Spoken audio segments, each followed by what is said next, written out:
gentlemen, welcome to another episode of the MylesHighClub podcast. I am your host, Myles. This is episode number 8. Hope everybody at home is well. Hopefully, I should look slightly better than I used to and sound better than I used to, thanks to my new setup. So, podcast listeners, I've got a new mic and a new lighting setup, and for everyone watching, as you can can probably see, I just knocked it. I'm gonna have to get used to not knocking this. So, as you can see, I've got a lovely new mic, and anyone that follows me on Instagram has probably saw a few of the selfie that I threw in front of my new halo light. If I'm squinting, it's because this light is really bright. Like, this light is really bright, and it's a lot bigger than the old light that I was used to as well. So I don't know if I'm squinting. I feel like I'm trying not to squint, so we'll see what happens. I also feel like I didn't blink for a very long time there as well, so I was going to throw out a few blinks. But yeah, hope everybody's doing well. I'm good. I'm in a better mood. I'll keep it honest with everyone. I'm in a better mood. I think last weekend I was down in the dumps. I'm not too sure what was wrong. I was just feeling depressed down in the dumps. But luckily, I got rid of the. I say got rid of the kids. I didn't get rid of the kids like that. Someone come to pick up the kids for me, and I just went to somewhere called Wyre Forest. I think it's called Wyre Forest in Kidderminster. It's either Weir Forest or Wyre Forest. I think it's Wyre Forest from what people have said to me. I just went there. It's basically a massive, it's a forest. The name's in the title. Just imagine like a big forest. There's a Go Ape there. Wasn't open. Never been Go Ape, but it is on my to-do list. But yeah, I just went for a walk in the forest. By myself. I think I was in there for about 2 hours. Got lost accidentally, but then accidentally found my way back onto the path. But it did me. Who knew 2 hours in 2 hours with nature could do so much for you? You're probably thinking, Myles, how do you get lost in a forest? First of all, it's a forest, so that's how you get lost. But no, there are main walking paths that I assume everyone sticks to. And there is some shortcuts that you can cut down. There's a few bike trails. But I was just walking and saw it wasn't even a massive, it was just loads of trees. And I was like, oh, that looked like a cool picture. So I just started walking across the across the dead leaves. And then one thing led to another, and I was just deep in the forest at this point. There was no one around me. I couldn't see anyone. Couldn't see any of the paths. I'd been walking for about 30 minutes listening to Jay-Z's 444 album. And I was like, I am good and lost. But instead of turning around, because I wasn't paying attention where I was coming from, so I didn't know exactly where turning around was, I just kept walking. Eventually I didn't bump into them, but eventually saw two people sitting by a stream. So I was like, okay, I'm not completely lost. There is civilization around here. Carried on walking, cut through some bushes, and then I literally just came out back on a path, and I was like, oh, this is good. But when you get on the main path, they've got signposts like this is a running route, this is a bike route, this is the way back to the visitor centre. So I think when I came out of whatever bit I was lost in that forest off, I think I was a mile and 3/4 away from the centre. So it wasn't too bad. I think it was like a 20-30 minute walk to get me back there as well. But yeah, it was well needed. So message to anyone, if you're ever feeling down or if you're feeling just trapped inside the house, you want to get out, you want to get some fresh air. If you're local, go to Wyre Forest, local to Kidderminster. If you're not local, go for a walk. The reason I say a forest is because there was no cars, so there's no noise pollution. I don't know how far away from main roads we were, but you couldn't hear a car, you couldn't hear anything. All you could hear was nature. There was no cars, there was no beeping, there was no people shouting. It was just so calm and relaxing. It was just an enjoyable walk. So the winter's here now, I was going to try and make it a weekly thing that I do this, but I'll see when I can next go back there. But that's the weekly updates on Myles and his mental state. I'm good though. I'm not back to normal, but I am perked up quite a lot. And today's episode, I want to sort of carry on from a little conversation I had last week talking about controversial Christmas movies, because a few people were talking about it. And then I thought, well, if I've talked about controversial Christmas movies, I should talk about the best Christmas movies. Before I get into that though, because I did say that a lot of these Christmas movies, especially the new ones, are all the same crappy storyline. Just some unwanted love story, or someone's moving somewhere, someone's got to go somewhere. Netflix, last year, I think it was last year they brought out one, and this year they've brought out another one. First of all, Netflix bring out a lot of stuff. Some good, some not so good. In my experience, there's more not so good than there is good, but the good is, it's a high quality good. Stranger Things, Umbrella Academy. I'm just going to stop there, otherwise I'll end up going into a whole Netflix originals list. I can save that for another podcast when I have no ideas what to talk about. Yeah, so Netflix they've got 2 Christmas movies that I'm going to shout out because they're Netflix special Christmas movies. The first one is called Klaus. I'm sure that one came out for last year's Christmas. It's an animated one. If you don't like, first of all, I can't stand people that don't like animated films for the reason that they think they're childish. Don't get me wrong, this is a children's film, but that's not the point. It's not an animation because it's a child's film. It's a child's film because of the whole context of it. But Claus, we would call him Claus, but I think the whole origin and where this is all set, they call him Klaus. Such a good. I'm saying I don't want to ruin it. It's been out for a year now, and everyone's on Netflix. But it's just a different story, and it's a really good story. It's about I think he's like a rich, uptight postman or rich boy from somewhere. His dad gets annoyed with how lazy and entitled he is, so his dad sends him to some far, far away. I was gonna say deserted. It's not deserted. Derelict island where everything just looks crap, and that basically says you need to send 6,000 letters, and then you can come home. Until then, you're cut off. No more luxuries. You got to do it all by yourself. So the whole premise of this movie is this guy needs to try and send 6,000 letters. He ends up coming up with a story to convince kids to send him letters, and he bumps into a toy maker, and then he convinces this toy maker to make toys and gets the kids to write letters to the toy maker. And it's such a nice, it's not a good cop bad, it's a good buddy film between the postman and Klaus, who, when you think you know where it's going with it, but they never once refer to Santa. Did they actually refer to him as Santa, or is it just Klaus? I think they might just call him Klaus. But go and watch it, because I'm not doing it justice. But yeah, he ends up helping him build all the toys, and then he's running out of ideas, and he's running out of toys. So he's like, oh, we'll create this thing where we give away toys once a year.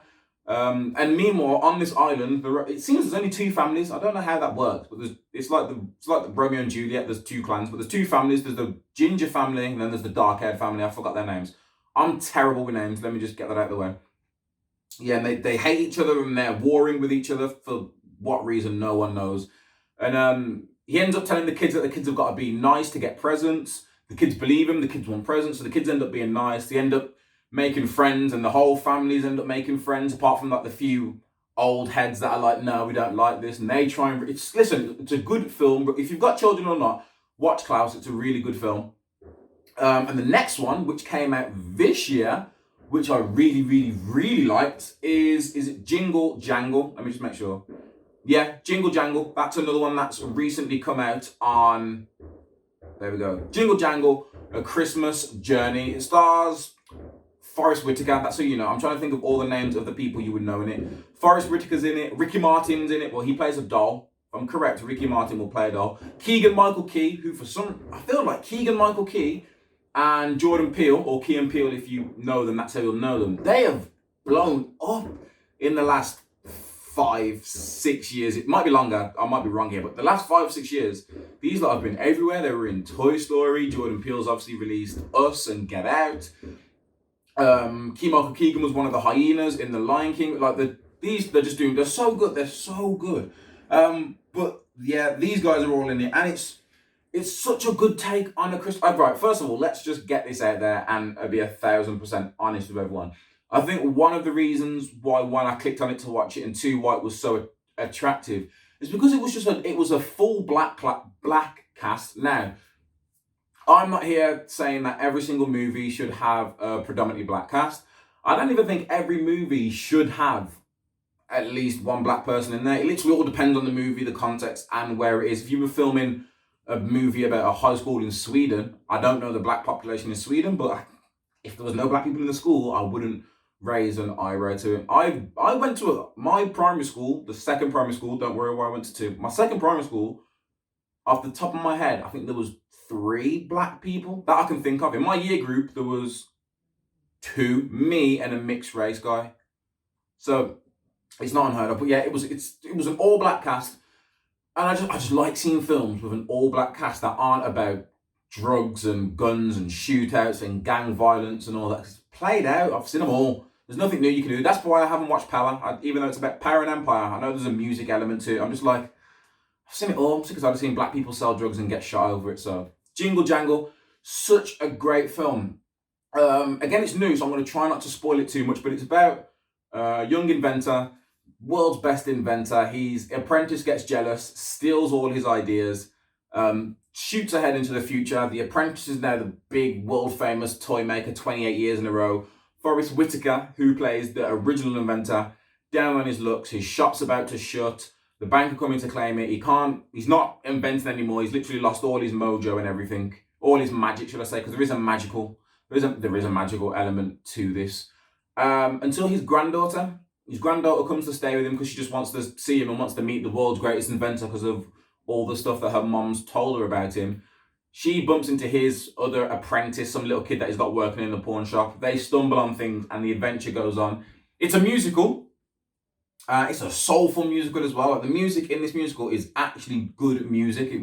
I was head nodding and rocking away. It's just a good, wholesome Christmas film. And both of them, Klaus and Jingle Jangle, to my knowledge, it's just a whole different concept around Christmas, and it tackles Christmas from a whole different angle. The concepts are different. I keep saying concepts and different. It should take it from that. The fact that I'm speechless about it is how good it is. I don't know when it came out. I've watched Jingle Jangle 3 times.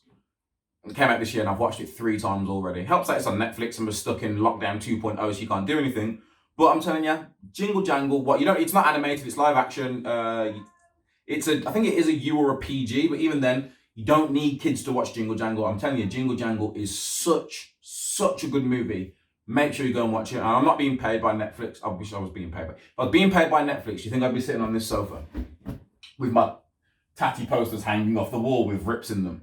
No, so there you go. But so I was going to talk about Christmas movies, and I was going to do top 10 Christmas movies, which I probably still could do, but I did it to top 3. And the reason why I did it to top 3 is because if you say to someone, I'm going to say to you now, what are your top 3 Christmas movies? For most people, it's not something you'll be able to just bang, bang, bang, bang, ring off straight away. Because I put it on my Instagram, put out my top 3. And I think there must have been about 2 or 3 other movies that got mentioned that had me like, oh, that is a great shout. They still didn't make my top 3, but it's a top 3 is a hard one to pick. So let me run you through my top 3 Christmas movies. Let me know in the comments if you agree or disagree, and let me know in the comments what your top 3 movies are. This is going to be in no particular order, apart from the first one, because the first one is my favorite Christmas movie of all time. But the other 2 are in a particular order, mainly because I can't decide between them. Number 1 is A Muppet's Christmas Carol. Yes, at the young sprightly age of 27, A Muppet's Christmas Carol is still my favourite Christmas movie. Why?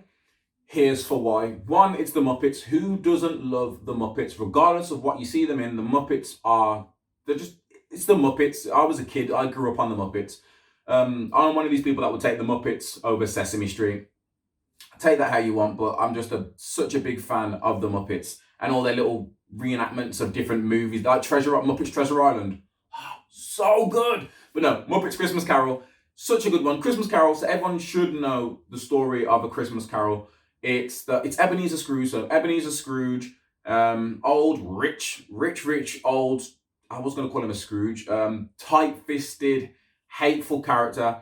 I don't know if he hates Christmas or if he hates people or if he hates anything that means he doesn't make money. You could probably roll all 3 into one. He probably hates Christmas because it doesn't make him money, but it's also a time when they make a lot of money off people. He's not a nice guy, the simplest way of saying it. Scrooge is not a nice guy, played by the one and only Michael Caine. Come on, there's not that many actors that you can think of out there who could do a better Scrooge than Michael Caine. So yeah, you've got Michael Caine. It's narrated by, who narrates it? It's Rizzo. Is Rizzo the Rat? I'm sure it's Rizzo the Rat, and it might be Fozzie, but it's definitely Rizzo. It might just be Rizzo the Rat, actually. And, or Gonzo. It might be Rizzo and Gonzo. You're probably sitting there saying, Myles, I thought this was your favourite movie. Like I said, my memory is terrible for a lot of things.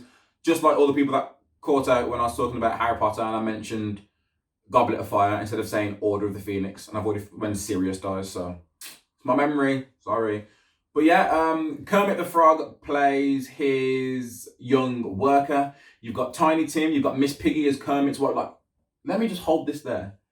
Is there a better dysfunctional is the key word. Is there a better dysfunctional TV couple than Kermit the Frog and Miss Piggy?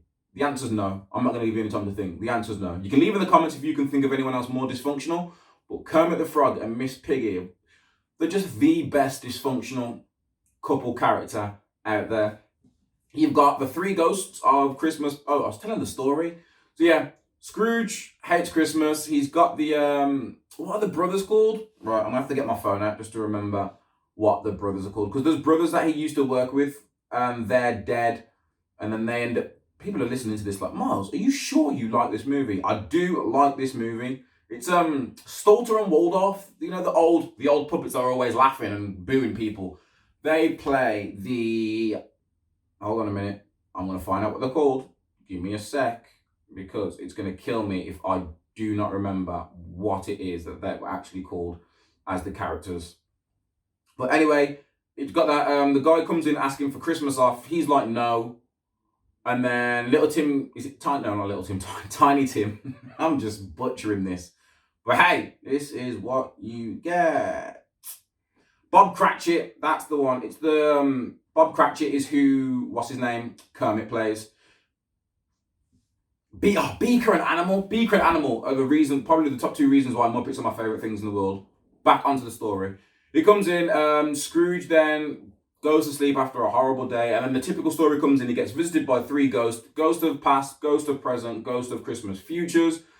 Goes into the past to see all the crappiness he has, goes into his Christmas present to realise that all the friends are making fun of him, and then he goes into his Christmas future and sees that he doesn't really have a future, dies alone, story of redemption, turns his life around, turns his mood around overnight.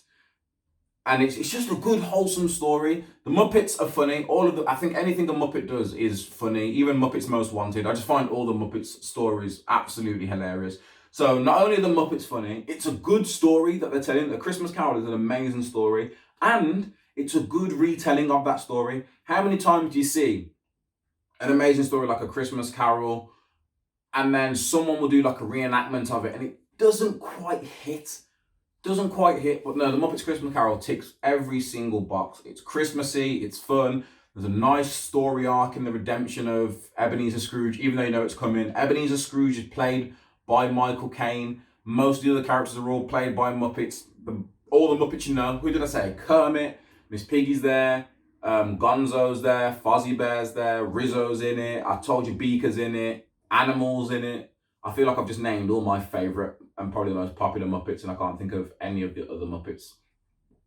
But yeah, Sam the Eagle. Is it Sam the Eagle? Sam the Eagle, the blue. I never knew he was a bird until recently, but Sam the Eagle's on there. The Swedish chef. I don't know if he's actually got a name. I just know him as the Swedish chef. And the best thing about this as well, the best thing about Christmas Carol is it's on Disney Plus. I did not know that Disney owned the Muppets. I've seen it on Disney Plus when Disney Plus came out, and I was like, the Muppets is Disney. So I had to go back, and Disney brought, like everything else in the world, Disney brought it in the 2010s at some point. So it's available on Disney Plus. Muppets Christmas Carol. I haven't watched it yet. I think Jingle Jangle is probably the only Christmas movie I have watched at the minute. I haven't actually got into my whole sit down and start watching Christmas movies. Watched the first two Harry Potters today. Sat down with Mila, my daughter, and while I was doing work, I just put them on to try and get her into it. She watched the intro, she loved that. As soon as that stopped playing, she was running around the house, and then she fell asleep watching Chamber of Secrets. It was nap time though, so I'm not taking that as her calling Harry Potter boring, because she's my daughter and she would never say such a thing. So my favourite Christmas movie of all time is A Muppets Christmas Carol. I won't physically fight anyone over it, but if you want to argue me down, you can try. There's no movie that you can tell me that will be better than A Muppets Christmas Carol. Movie number two, I don't know, I'm not going to say it's second, but it's in my top three, is The Grinch. The Grinch. There's one meme that puts The Grinch in the top three. And it's the one where it says, the Grinch doesn't hate, no, as you get older, you realise the Grinch doesn't hate Christmas, the Grinch hates people. I can relate. And it's just, and then there's the gag in it's one of the best, it's not even one of the best scenes because it's all a good scene. There's the gag when he gets invited to the Christmas party by Cindy Lou Who. I remember her name, didn't I? Yeah, by Cindy Lou Who. And he's there trying on all the different outfits and he's like, I'm not going. And then just sits there like, oh, so good. And it's Jim Carrey. What a performance. by Jim Carrey. I put a poll out on my Instagram asking people to list theirs, and everyone was there saying Elf. First of all, Will Ferrell's not better than the Muppets or Michael Caine, so Muppets Christmas Carol gets Elf out of here. And if you want to compare performances of Will Ferrell's Elf compared to Jim Carrey's The Grinch, it's a no-brainer. Grinch, such a good movie. And again, the concept, there's not even the love story is not even like a B or C story. It's just in the background. But you got the Grinch, someone that, because it's at Christmas, he hates Christmas. He doesn't really hate Christmas. He just hates people, and he hates that at Christmas, everyone's making a lot of noise. Lives up in the mountains. He snatches the yodeler at one point. Ends up going down in there. Goes down to, is it Whoville? I want to say Whoville, but because I watch a lot of Dr. Zeus stuff, I might just be taking Whoville from something completely different and whacking it onto the Grinch, because the Grinch is Dr. Zeus as well. But yeah, he goes down into the town trying to disrupt the town and cancel Christmas. Gets caught by Cindy Lou Who. Ends up trying to kidnap her. She's like, oh no, Grinch, I feel so bad for you, because she's always, I don't know why she likes the Grinch so much when everyone else is scared of him, but I guess it's the whole story about the innocence of a child's heart, which again is just another good value story in the Grinch. She votes for him to be the Christmas Who chief for the parade or whatever it is. Again, I told you I'm bad with names. He comes down, they parade him, they buy him the clippers, you get flashbacks to what happened when he was a kid, which they are arseholes for that, because then everyone's laughing at him, which I'm not saying I agree with the Grinch for trying to steal Christmas, but at the same time, what they did was pretty fucked up. So I don't have it. I can't defend the people of Whoville. But it is a heinous crime, isn't it, the Grinch? Because I asked last week, what's worse, a Scrooge or a Grinch? And the Grinch steals Christmas. Like, it's the reverse Santa Claus. It's just a great story. How they came up with it, I don't know. But the Grinch is such a great story, and it's helped by the fact that it is Jim Carrey that plays the Grinch. Podcast listeners, I just did that like bite snap that he does. I did the bite snap thing that he does in the Grinch. But yeah, everything, the outfits that he does on, his mannerisms, Max the dog being his reindeer with the antler, and the Grinch is such a good, funny movie. I don't know how anyone could not have the Grinch in their top 3. And I'm on about the Grinch Who Stole Christmas, the one that stars Jim Carrey. I'm not on about the new Grinch that's a Netflix one. Again, Netflix has done the Grinch. It's not a bad one.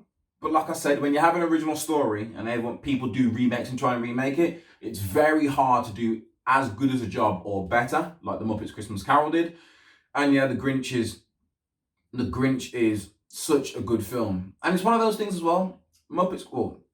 I can't give it to Muppets Christmas. I have to give it to the Grinch, because I can't give this to Muppets Christmas Carol because they didn't come up with Bah Humbug. But the fact that the Grinch, people will say, oh, don't be such a Grinch at Christmas time.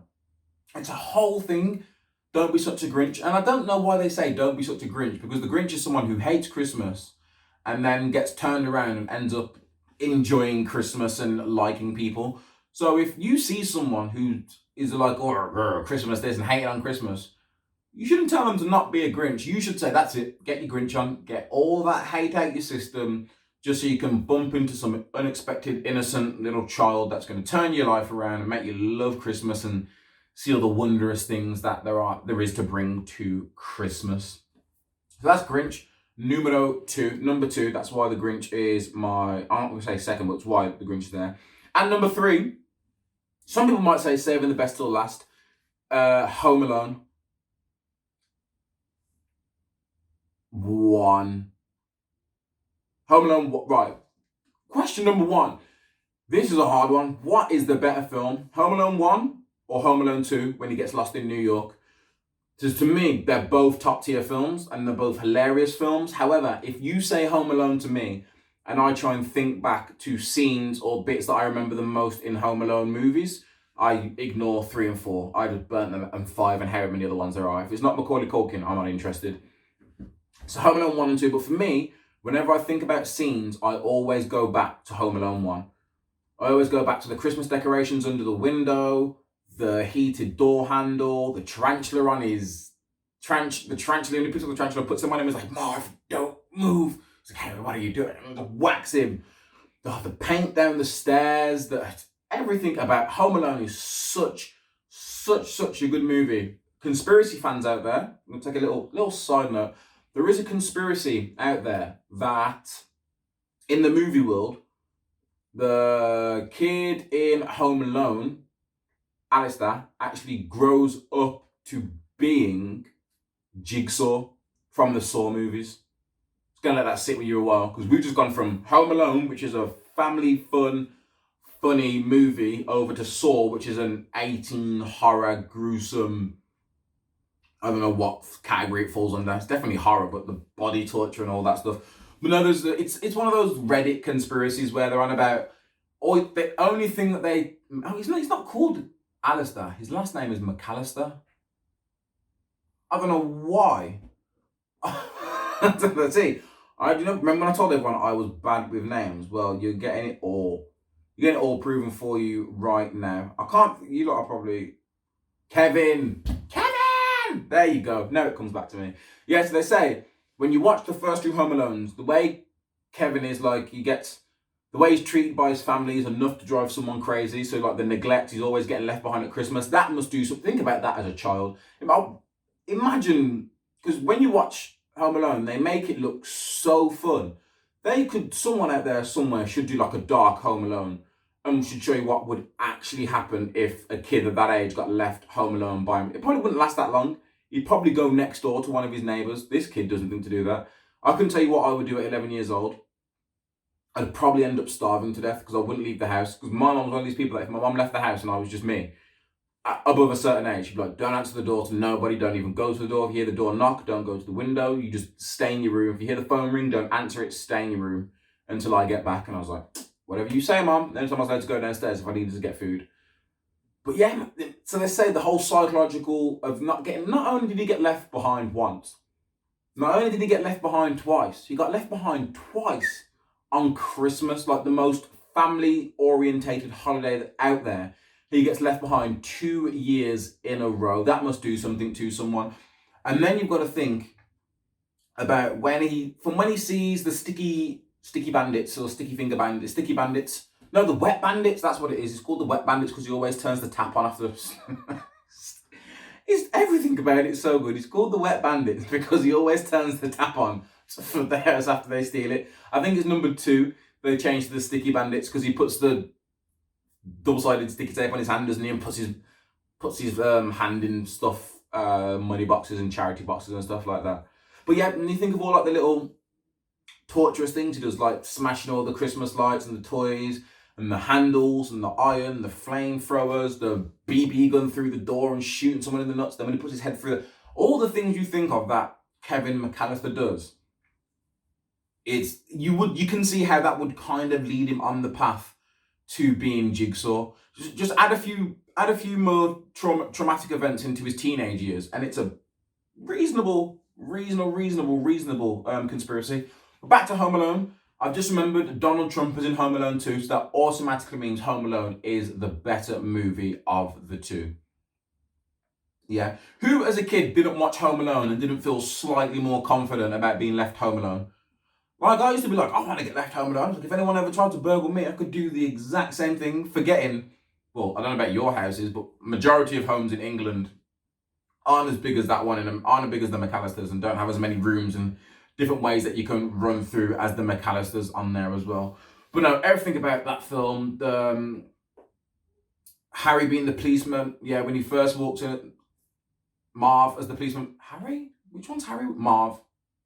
I think Marv's the tall one, Harry's the short one. Harry with the gold tooth. When he comes in to start as the policeman, you have no idea. You just think he's just a random policeman and everyone's ignoring him.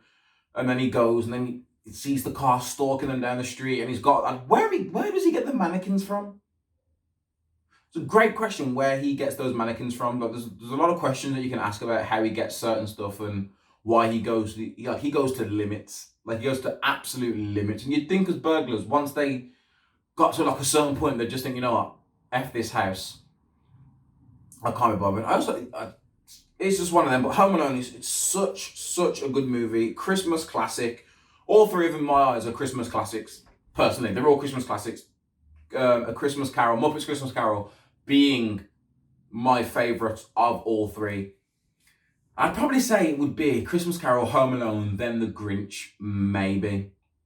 And then, yeah, I'm taking Home Alone 1 over Home Alone 2. If I'm wrong, let me know in the comments. But again, I don't just want to leave it there, because I did mention my top 3, and I did say I could do a top 10. So I am going to do some special mentions to ones that I either remembered, or to some of the ones that people actually popped up and said, what about this? And then I was like, oh yeah, that is a good film. First of all, what's not getting a special mention is Elf. It's not funny. I said it.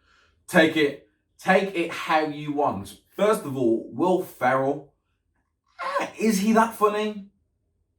Let's think about, like, what films is Step Brothers, Anchorman,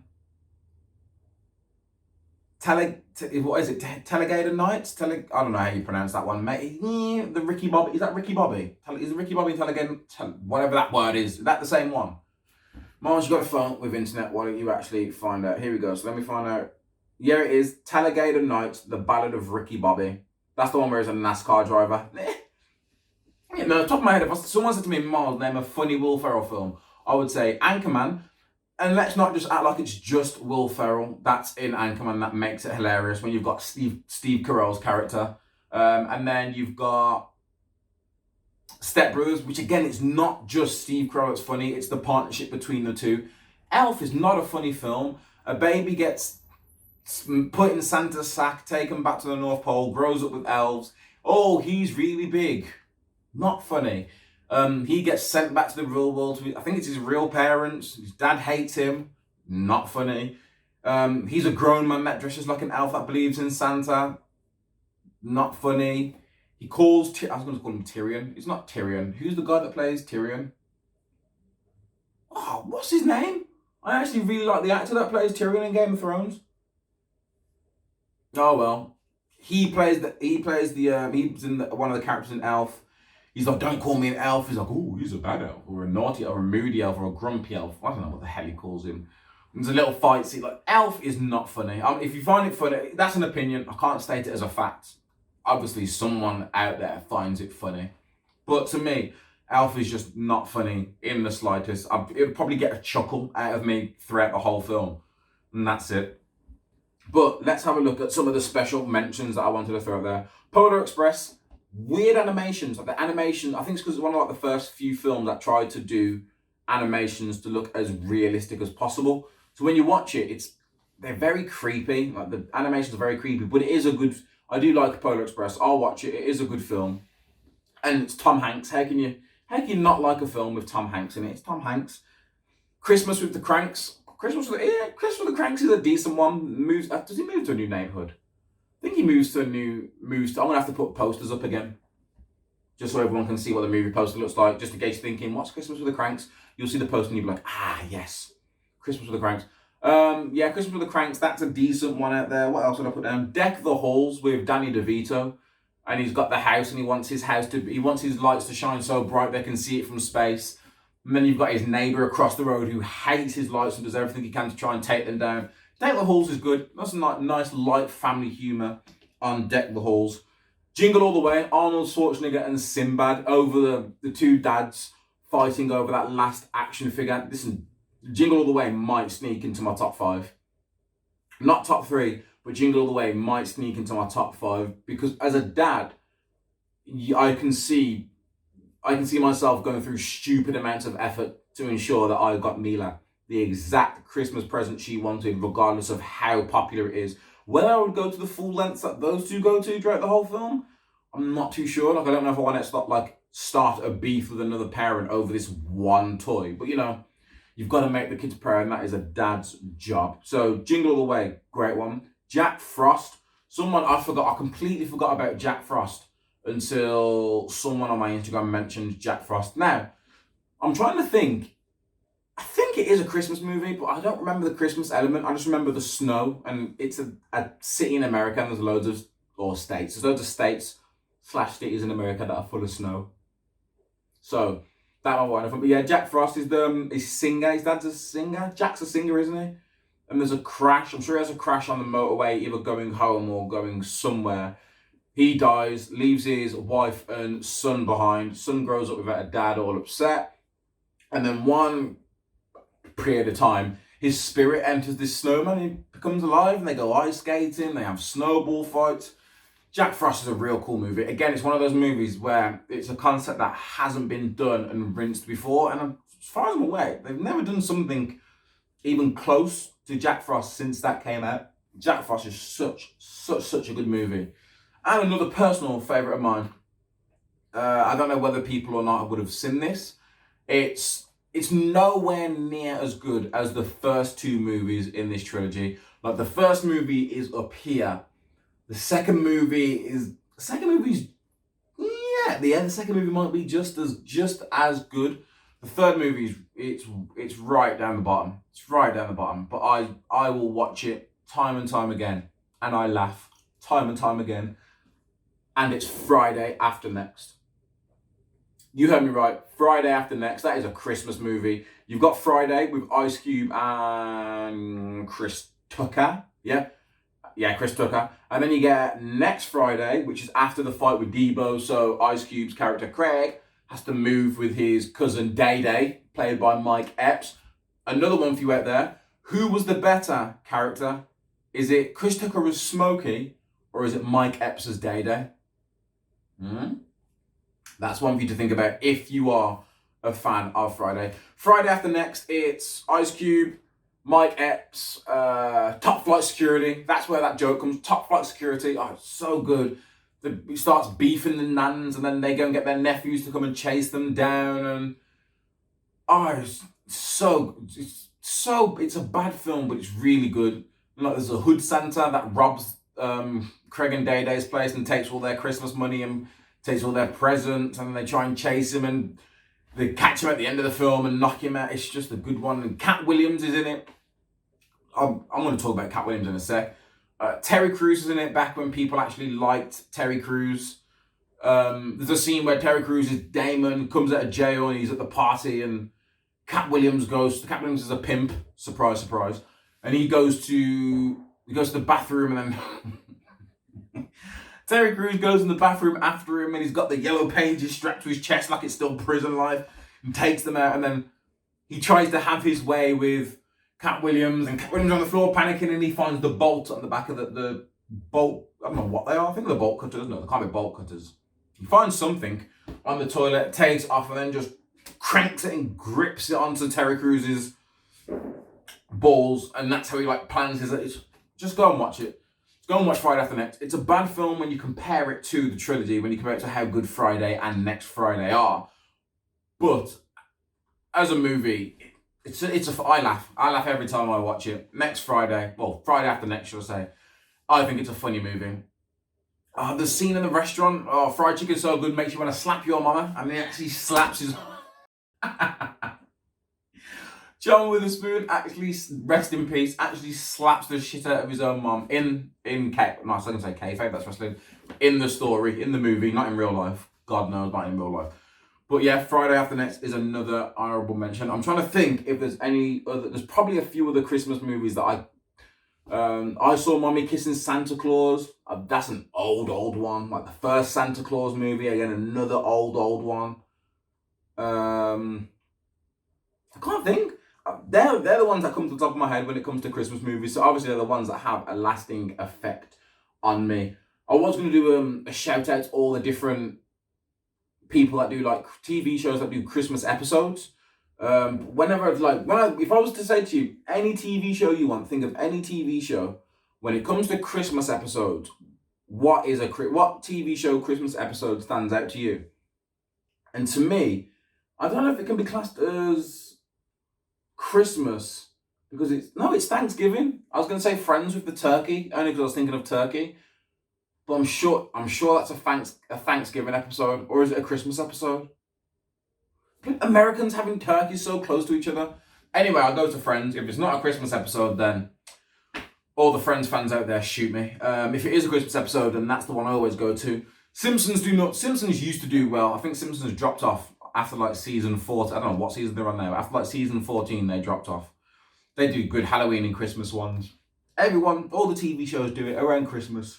I used to love watching my soaps around Christmas, EastEnders, Hollyoaks, Coronation Street. You was always guaranteed some drama around Christmas time. Never in my 27 years of living have I ever experienced any minor or major drama on or around Christmas like they have every year without fail in these soaps. Like if I lived in EastEnders, if I lived on that little square, is it Albert Square? If I lived on Albert Square, soon as November comes, I'm moving.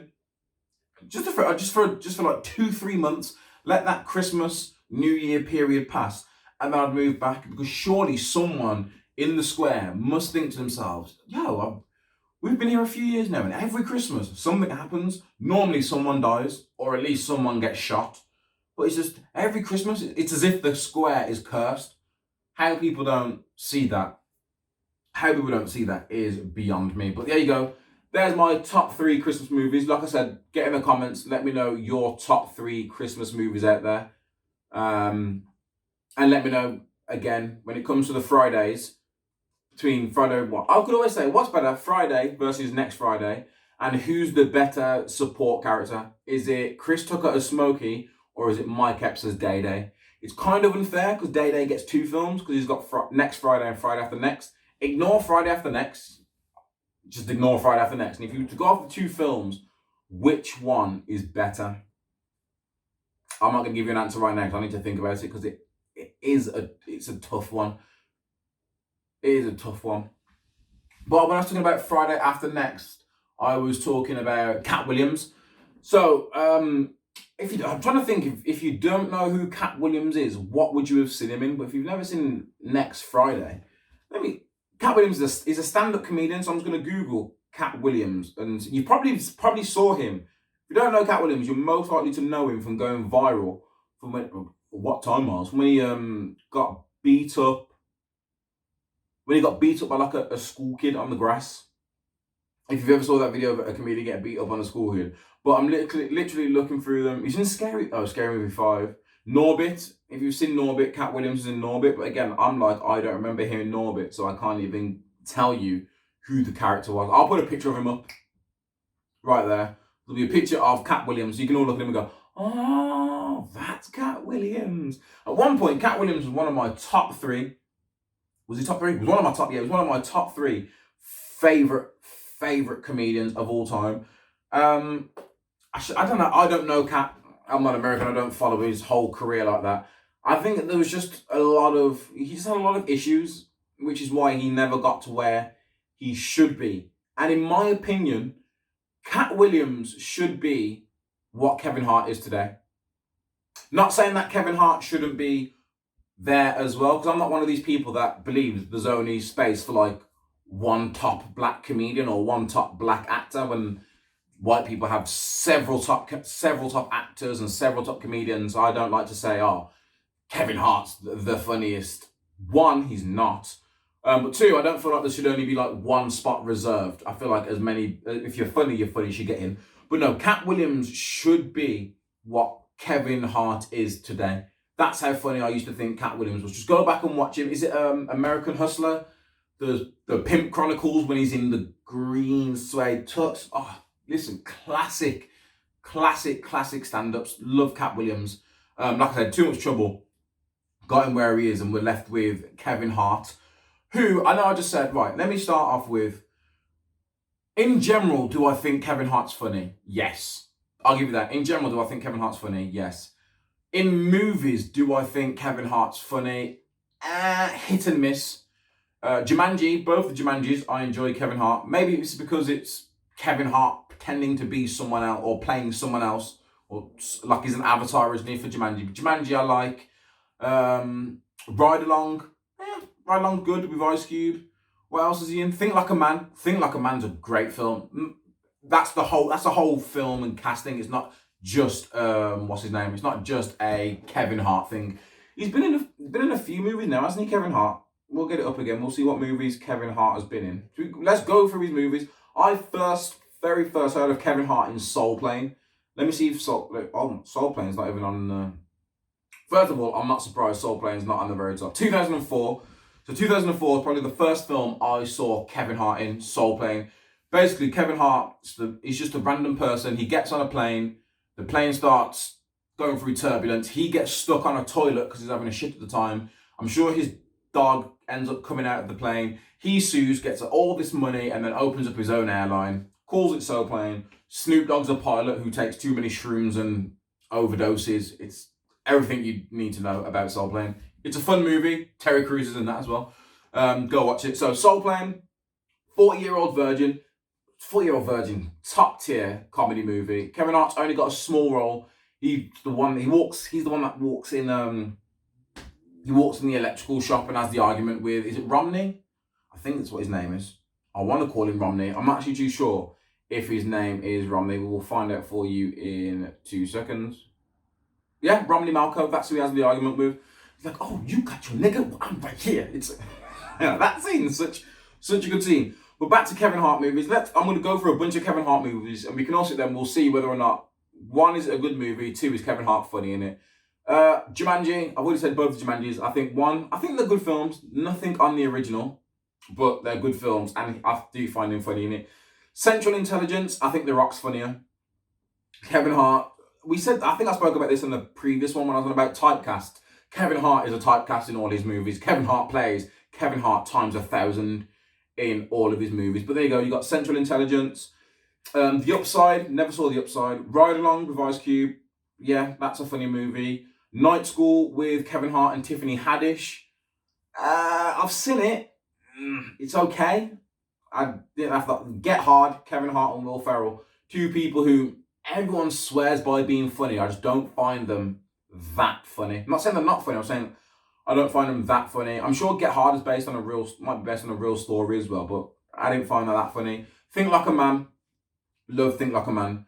Never watched The Wedding Ringer. The Secret Life of Pets. Kevin Hart literally plays Kevin Hart just as a bunny. About Last Night. That's a good film. Nothing to do with Kevin Hart. Think Like a Man 2. 40-Year-Old Virgin. He's in the superhero. Oh yeah, he is in superhero movie and Spider. Oh yeah, he's in Scary Movie 3. That's when I would have first seen him, not Soul Plane. It would have been Scary Movie 3 because I'm looking at the dates and Scary Movie 3 came out first. It's him. Yeah, Scary Movie 3 because he plays, I don't know the character name that he plays, but it's him and Anthony Anderson from Kangaroo Jack. And there's that scene where he's like, he woke up dead. He's like, how can you wake up dead? And he's like, he went to bed dead. No, he's on about rats in the house. He goes, if they're inside, they're mice. If they're outside, they're rats. And he's like, what about if a mouse runs outside? Then it's a rat. So what about if a rat comes inside? He's like, there's no rats inside, that's a mice. And he's on about the whole waking up dead. He's like, how'd you go to bed? How'd you wake up dead? So he went to a bed alive. You can't wake up. Listen, go and watch Scary Movie 3. I probably butchered the whole line, but I love the whole Scary Movie franchise. I like the first 3. The rest they can miss me with that. So yeah, just listed off some Kevin Hart movies. Do you guys find any of them outstandingly funny? If you did, more joy to you. And then if we look at his stand-ups, now when it comes to, I need to get Kevin Hart stand-ups so I can actually run through all of his stand-ups. And let me see if I can try and get them in order as well. Because Kevin Hart's first 2, definitely his first 2, Kevin Hart's first 2 stand-up specials, I think, are some of the funniest work he has ever done. And give me a sec, because I'm going to go through it now. Hart's comedy tour begins in 2009 with an act titled I'm a Grown Little Man. Hilarious. I think,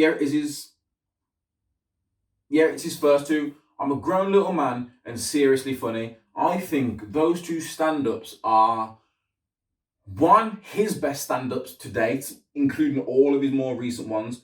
They're his 2 best stand-ups to date, and they're up there. And if I was to have like my top 10 comedy stand-ups, one of them would make that. That's how funny they are. He's got a joke about wanting to buy a giraffe and his wife not letting him buy a giraffe. She's on about, I'm gonna buy a giraffe and I'm gonna walk that giraffe. He's there, sir, and his wife, I'm gonna walk that giraffe and I'm gonna teach that giraffe to headbutt the fuck out of you. Listen, back then, Kevin Hart was hilarious. Then you've got Laugh at My Pain, which I'm trying to think of what one Laugh at My Pain is now. I think Laugh at My Pain might be the one where it's like, first off, Great. Don't lie. Hold up. What does don't lie mean? And the whole crowd. So it might be laugh at my pain. I think that might be the last one that I found absolutely hilarious. Yeah, it is. Laugh at My Pain is the last one I thought was absolutely hilarious. And the reason for that is because I think Laugh at My Pain is the one that Kevin Hart, I think, probably blew off the most, but was also the memed one. There's the one where he's on about his dad or granddad talking about a cat drinking at the bowl. He's like, somebody come look at this. Somebody come look at this. And that's a meme in itself. There's the nigga. It was the most memed. And I'm sure that stand-up is when Kevin Hart really got into his facial expressions and his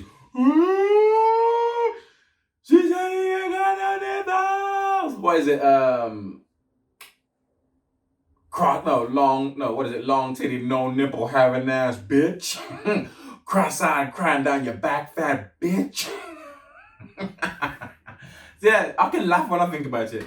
Laugh at My Pain was his last play on his last stand-up. Seriously funny stand-up that I think. And then let me find out let's see what his other stand-up specials were after that.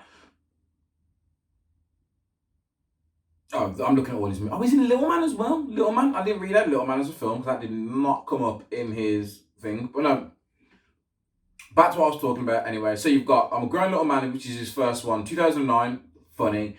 2010, he drops Seriously Funny. 2011, he drops Laugh at My Pain, which I think is amazing. And then he dropped Let Me Explain. Now, is Let Me Explain the one that he drops after he cheats? I don't think it is. But Let Me Explain is one where he's telling jokes, and every so often he's like, let me explain. This is the first one that I watched where I don't know why I said it. I think, he gets divorced, doesn't it? Okay, it's after his divorce. I think the reason why I didn't find this one as funny, I still rank it, but I didn't find it as funny, is because this is where, for some strange reason, he started swearing a whole lot more. Now, I don't know if he's always sworn that much, and for some strange reason, I just started picking up on it, or if he genuinely started swearing more. But it feels like when you watch Let Me Explain, there's so much more swearing in it, and I was just like, because is it that one where he's like, set fire to these bitches? Hold on, Kevin Hart, set fire to these bitches. Because he's got the one comedy show where he's, I'm sure it's Let Me Explain, where he's always, it's Let Me Explain, where he's like, let fire these bitches, and the fire goes off and everyone finds it hilarious. Listen, anyone that's watching this thinking, Myles, you've never seen him live, you're damn straight. I've never seen him live. And I'm not going to act like I wouldn't want to. I would go and watch Kevin Hart live, even though I've said I don't find his last few stand-ups. But here we go. Let me get the rest of the stand-ups up, and then you guys let me know what you think as well. So what do we do? You got Let Me Explain. And then he did the What Now tour, which What Now I didn't find What Now funny at all. And then he's got his new one. Is it he's got the new one on Netflix, which I don't know what it's called. I watched it. It did not get one chuckle. No, that's a lie. It might have got one chuckle. Just one little out of me. Didn't find it. Zero fucks given. There you go. So here we go. They're all on Netflix. Seriously Funny's on there. I'm a Grown Little Man's on there. Laugh at My Pain's on there. Those three, hilarious. Kevin, what is it? Irresponsible. That's the one. Literally, you've got What Now? You've got Irresponsible, which is basically he got caught cheating. That's the one where the sex tape, was it a sex tape? That got leaked. Some of it got leaked. And Kevin Hart basically got caught out, and then he comes out irresponsible. And my issue with Kevin Hart is, I think because, I should state, my two favourite, I was trying to think of my top three favourite comedians. And off the top of my head, I couldn't think of who I would give that third place to. Martin Lawrence. Martin Lawrence got some good stand-ups. It might be Martin Lawrence. But my top two, unquestionable, Dave Chappelle number one, Chris Rock number two. And I feel like it's because they're not the kind of comedians that tell jokes anymore. They're funny, but they don't tell jokes. They're telling stories and they're talking about what's going on around the world, and they're making you laugh at things that you should not be laughing at. And I think it's hilarious. Dave Chappelle's got a few comedy specials on Netflix, and I don't know which one it is, so go and watch all of them because you won't be disappointed. But he's got one where he says, I'm that good of a comedian, I write my jokes backwards, which means he was like, I write the punchline first, and I just try and work out on it. And at the start of his show, he's like, the punchline is, so I kicked her in the pussy. I'm not going to ruin what the actual joke is, because when it comes, I was in tears on my sofa watching it. So, yeah. But after this, like, you see all these things with Kevin Hart in the news, I was like, right, irresponsible. He's going to come here. He's actually going to talk about what happened. He's going to make us laugh, hopefully get back into his old Kevin Hart, because he's always spoke about his family. I just feel like before it was just funnier and more truthful, whereas now it's all cookie cutter mainstream shit, because he's such a big, I think it's because he's such a big act. And listen, I'm not telling him to throw it all away to go back and do old stuff. The whole thing about growing is progression and growing, and your content growing with you. Like Dave Chappelle, I've grown with Dave Chappelle's content. I've grown with Chris Rock's, Eddie Griffin. Oh, Eddie Griffin might take number 3 actually, because Eddie Griffin, I'm a Voodoo Child, is another one of my favourite stand-ups. But yeah, Kevin Hart, I feel like for the past 3 or 4 specials, it's all been the same. It's all been about his girlfriend / wife, his kids, dealing with his ex-wife, his friends, which, especially at this point in my life now, I couldn't relate to it more. Well, not the wife, but kids, family, friends, fuck-ups, all that thing. We all fuck up. We've all done it. We've all fucked up somehow, some shape or form. I'm not going to admit any of mine on camera. That'd be stupid. I hope the right people or the wrong people don't watch this, or at least don't watch this bit of it anyway. Start getting questions. Nothing. Little halo on top of my head because I'm a good boy. But yeah, it's all the same shit. And I feel like because he's gone mainstream, I feel like he's trying to appeal to a certain demographic, and because he's appealing to that demographic, I'm just like, I just don't find him that funny. Like, you know, what did he host? I don't think it was the Grammys, or it could have been the Grammy. He hosted some sort of music award, and when he's on stage and he's roasting people, hilarious. There's the video of him and Meat Mill backstage, and they're roasting each other, and he ends up roasting Meat Mill's whole crew. Hilarious. Anytime I see a video of The Rock and Chris Hart together, when they're doing their little behind the scenes in films, hilarious. I can't deny that that Kevin Hart is a funny person. He's a hilarious person. It's just some of his more recent movies, it's the same character. Like, I said it before, but you can take Kevin Hart out of most of his movies, take his character out of one movie and drop it in any one of his other movies, and it would just seamlessly blend in. You wouldn't be like, it just seamlessly blends in. I'm just like, one of them. And then his stand-ups, like this, I feel like he's being safe, or he's being too safe. Like the new one's called Zero Fucks Given. He talks about how he has a little car crash, and I thought to myself, okay, he's going to dive into what actually happened in this car crash, because all we know is that there was a car crash. He didn't call the police. He got someone to pick him up and take him home. Then he went to the hospital. So I don't know what was going on. His friends were in the car with him. They tried to sue him. But if you watched it and you think it's funny, then you think it's funny. But I did not find it funny in the slightest. Same with his last one, where he was on about, I think it's on about the kid taking a shit. I just don't find him funny. I literally do not find him funny anymore. Well, I don't find him as funny as I used to. That's what I should say. Saying I don't find him funny is a very, very, very harsh one. I don't find him funny anymore. And I'll leave it there about Kevin Hart. I don't want it to sound like I'm going on a triad across against Kevin Hart. So we'll switch up the topics and move off that. We are, I've already said this now, I say officially, the road to Christmas been started. Our lockdown, at the time we're watching this, they've said that the lockdown should finish on the 2nd, which is when I'm recording. It's next week from when I'm recording. It depends on when you're watching this, when it is. They've got the whole new I can't keep up with all these restrictions and what was the old restriction, what was the new restrictions. Cinemas why they felt the need. See, that's what, like, the fact that I know cinemas are going to be shut, I don't know where that is in lists of priorities, but cinemas are going to be shut. Gyms are open, which I am happy about, because I've been trying to buy a bench or some kind of bench or multi-gym system to whack in the garden so I can work out from home, because at the minute I can only do so much with cable ties, resistance bands and dumbbells. I'm not the gym person, and I Google all my exercises. Like, I don't start, every time I start a gym workout, every time I start a workout, I'll literally be like, right, I'm going to do arms and chest. So then I'll literally just Google bicep exercises, pick 3, smash them out, tricep exercises. Chest, I feel like I need a bench for all of them or some sort of gym system, because when I'm trying to do it at home, it's just not working for me.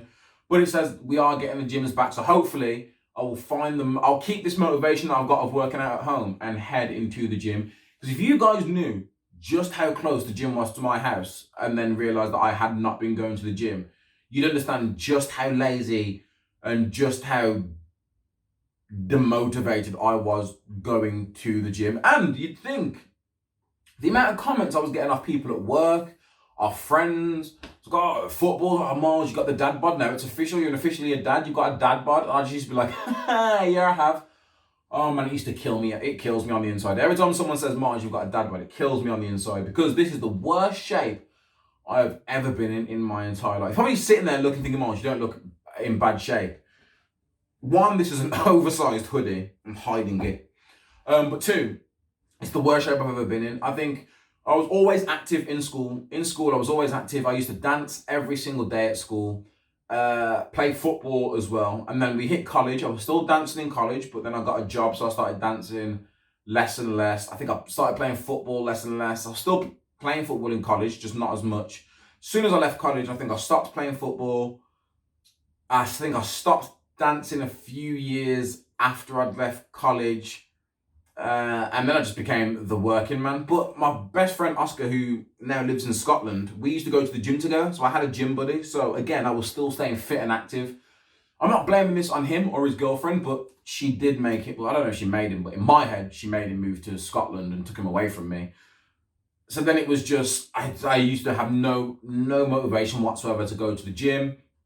And then after I just stopped working out. And then I got the job that I'm at now at Samsung, which involved me traveling up and down the country. I don't know if I mentioned it on here before, but when I used to stay away from home on average, I would say average 2-3 days a week. 2-3 days a week I'd be away from home. People are watching this now like, Myles, I used to watch you on Snapchat. You were never home. Like, I would see friends, family, and my girlfriend on the weekend, and that was the only time I used to see them at the start of this job. And then that was just the way it was. I'd meet up with people on a weekend. Occasionally I'd catch people in the week if I was back, but it used to be something like I'd be away like Monday to Wednesday, come home Wednesday night, and then go somewhere else Thursday to Friday and come home Friday night. Chill all weekend, depending on where I was working and what time. I'd then be gone again Sunday evening, so I didn't have to jump on the motorway or catch a flight Monday morning and be late for my event. And that meant staying in hotels all the time. And at the start, I never ate hotel food. I was always getting a takeaway. I would, depending on where I went, I used to go through Domino. If I had more receipts to show you how many Dominoes I used to have, 3-4 Dominoes in a week. And it's just me. Some of these events, it would just be me.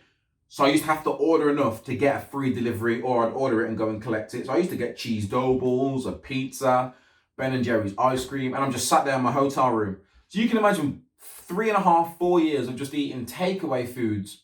Majority of takeaway foods didn't do well for me, but I was active because of my job. I used to be on my feet. I was a trainer. I used to walk up. You can probably tell from me sat down here, all I do is move my arms around.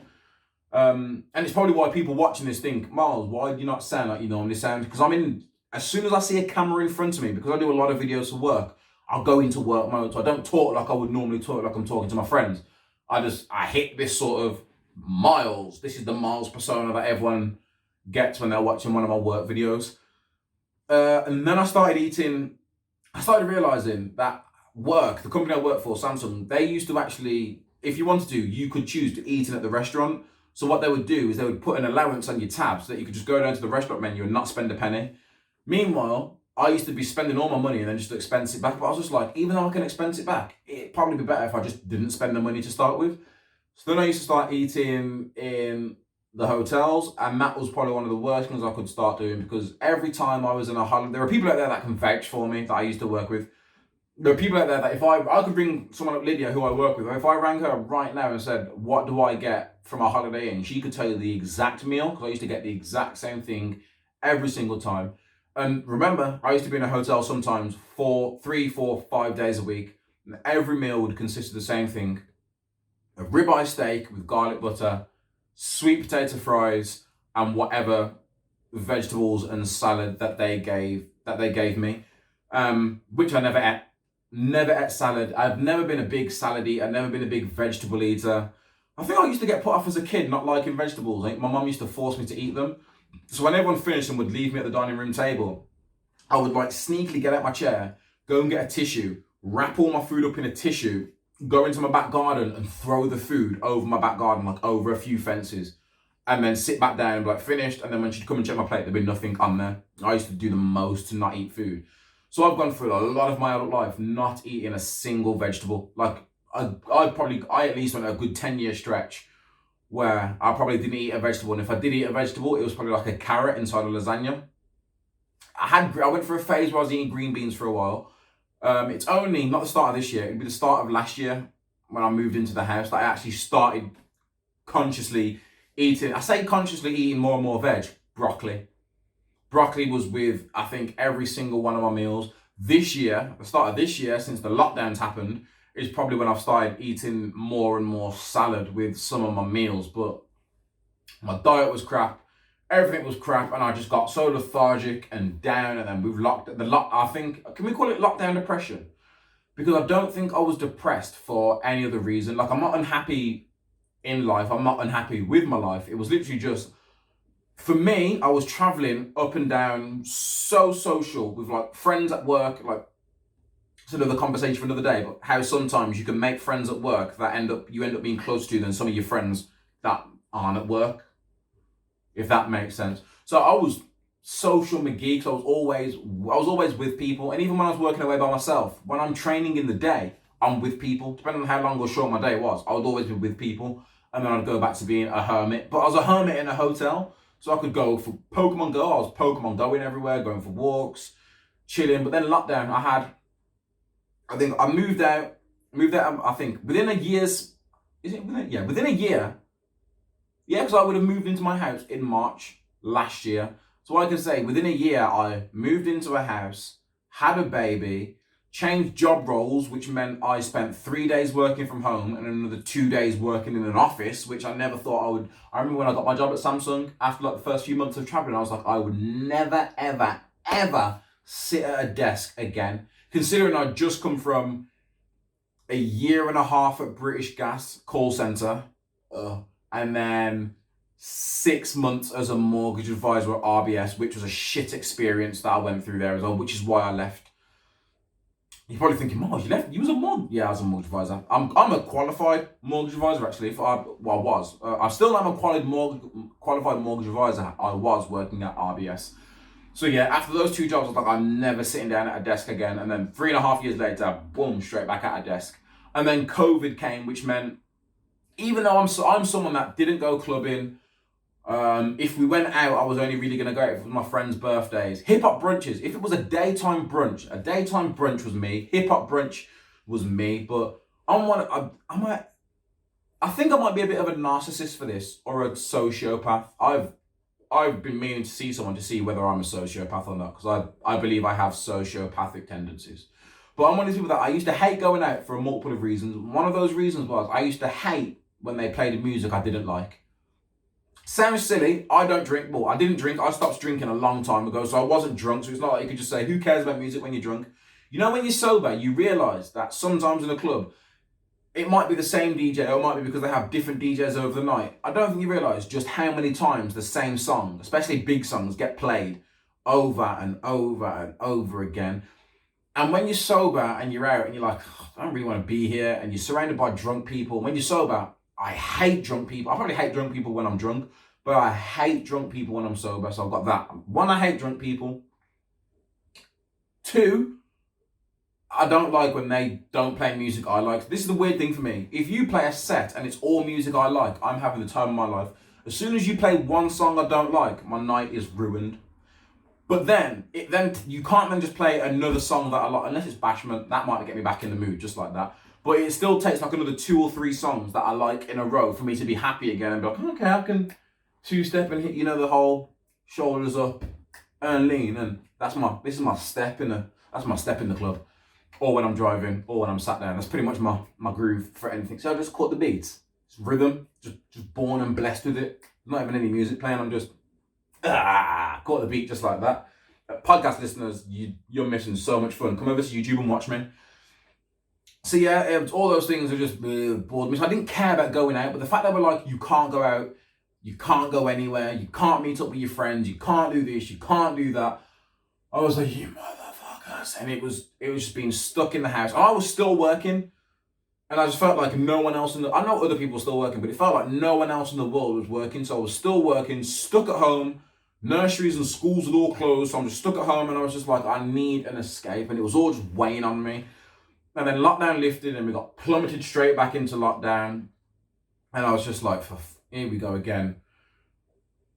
So I think I've got lockdown depression. I shouldn't say it's nothing serious, because it could be. Who knows? I might just be very delusional here. It doesn't feel very serious. I feel like I'm getting better of it. I feel like I'm over the worst. If I had done this podcast like 6 months ago, you probably would have seen me in the worst when it was as well. But no, I'm back. I'm nearly back to being my normal Myles self. Gyms are opening, so like I said, get the motivation, get back into the gym, get rid of this dad bod, and have myself feeling good. You're probably thinking to yourself, Myles, you don't need to listen. I'm one of these people that believes look good, feel good, or look good, feel good. I feel like if you look good, you feel good, and if you don't agree with me, you're a liar. Like, no, I refuse to believe you don't leave the house and make some sort of effort to make yourself look good, because you feel like if you look good and you see yourself looking good, it makes you feel good. For me, that just doesn't mean outfits and clothes. That means the full body. So when I'm in the worst shape of my life, I don't feel the best. So I need to get back I need to get back in shape. I need to get my V back. I need I need my boobies back. I need my abs back. I need my V back. I need my stamina back and my fitness. I break out in a sweat. I have to sit down just from running up the stairs. And I don't have steep stairs. It's just one of the things. And get back to where I was. But that's bringing me to the end of the MylesHighClub podcast. I no longer have my phone. Like, I'm no longer recording off my phone to see how long I've been recording for. So this is either a really short or a really long podcast, instead of hitting the sweet 1 hour mark that I aim for. But thank you so much for tuning in to another episode of the MylesHighClub podcast. I've been your host, Myles. As always, remember to smile. If you don't feel like smiling, talk to someone. If you don't feel like talking to someone, just do one of those things where you Google like a meme. Google like a meme of how you're feeling, and then just throw that meme out there, and just see if any of your friends or any strangers pick up on the cry for help. If you don't feel confident of just saying it, but yeah, talk to someone. Hopefully everyone is feeling good, feeling a bit better. We're nearly out of lockdown, guys. Christmas is nearly here. As long as those people in Parliament who've never lied to us before stick to their word, it's up to 3 families can mix indoor at Christmas, so it can still be a family Christmas. Don't be a cunt. If you're someone, and if you see someone having 4 or 5 families over, don't ring the police and snitch. It's Christmas. Grow up and fuck off and go snitch on yourself or something. Go put your head in the oven. There you go. Do that. If you feel like snitching, go put your head in the oven. They're not bothering you. It's Christmas. This is a time where everyone needs to get together. And if you're listening to this and you don't have anyone for Christmas, you've got me. How about that? Reach out. You've got me. I'll attempt to cheer you up somehow, or we can just talk about how depressed we are together. And that way you won't feel like you're the only one in the world. But either way, happy to help. But like I said, that's been another episode of the MylesHighClub podcast. I've been your host, Myles. Until the next time, peace.